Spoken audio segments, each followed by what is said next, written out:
It's not often that I get on here and just talk, but Drakengard 1 for PS2 might genuinely be one of the worst game experiences I've had in a long time, bro. Playing this game is actually dreadful, bro, especially the ground combat. There's no fun to be had here. It's pure hype moments and aura. I love the soundtrack, and I think the story is nice. Specifically, the Japanese script is really great, and the voice acting is beautiful, but actually playing it is terrible, yo. And mind you, I don't know anything about Nier. Like, I have Nier Automata on Switch. I got it for Christmas like 2 years ago and haven't played it. So like maybe in the context of that, I'll like it more.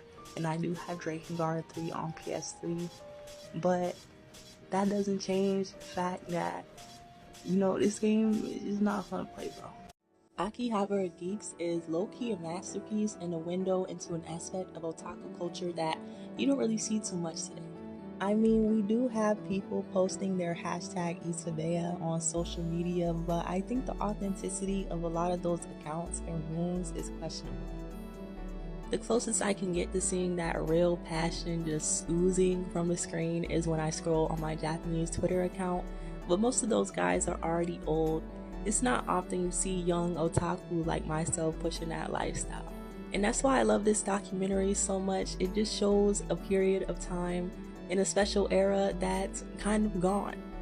Now, I will add, I think they were kind of being an asshole to that one dude who had the Kaide Fudo clock from Shuffle. I don't remember his name, but they were being an asshole asking, have you ever been with a real girl, when clearly he's on the 2D shit. And if that's his past, let that nigga be. I think that was really a disrespectful and weird question.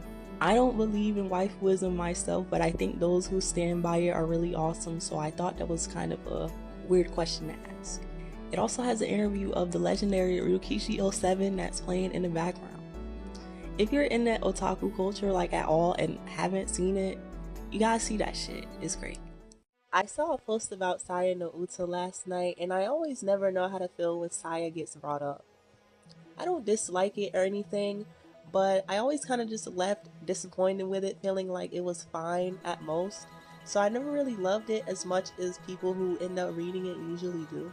It wasn't my first visual novel or anything, nor was it even my first Nitro Plus VN. My first Nitro Plus VN was Kikoku Guy, and it wasn't like my first VN ever was like some hyper elitist shit and it gave me high standards. Like, I wasn't 14 years old reading Ever 17. It was like If My Heart Had Wings or some shit. But with Saya, I feel like it doesn't really live up to a lot of the Denpa influences it took from, nor does it even have as much allure as those influences. Now, I like Saya's concept, like the whole Lovecraftian horror being shit is pretty cool, and I love its atmosphere in general and its art direction, and of course I love music. The music pretty nice, but my main issue is its runtime. Now, I know people usually love Saya because it's accessible, but I feel like Saya really could have used some more time in the oven, because its short runtime enabled an environment for me where I wasn't able to care about any of the characters at all. Like, I literally don't give a fuck about any of these people, dude. I don't like or think about any one of them. That's crazy. I shouldn't be playing something like that. And I really feel like the other elements of the game don't really make up for that, unfortunately. So I'm kind of just left feeling like, wow, everybody is glazing a 7 out of 10 visual novel. I don't really get it. And by the way, I'm not just like hating to hate. I've read it more than one time, like just to try and give it a chance. And neither time did I end up falling in love with it or anything. But, you know, whatever, yo. But yeah, basically I think Saya is disappointing, and if it had a little more time it probably could have been one of the GOATs, but that is not the world we live in. I noticed Chaotix is an oddball Sonic game.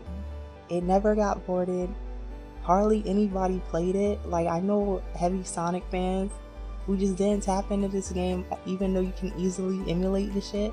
One of the beats for a song I made is literally just a remix of one of my favorite songs from the Chaotix soundtrack, and nobody knew until I just said it, because nobody cares about this game that much.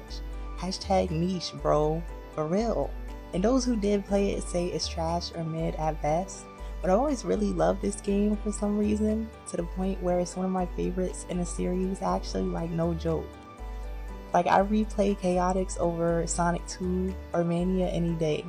The soundtrack is beautiful and there's a few songs I def listen to from it outside of the game, I won't lie.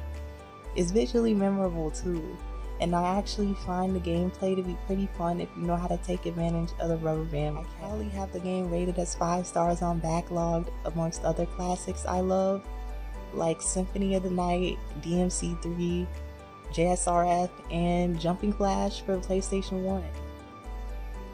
What do you mean Jumping Flash for PS1 not classic, bro? Go play that.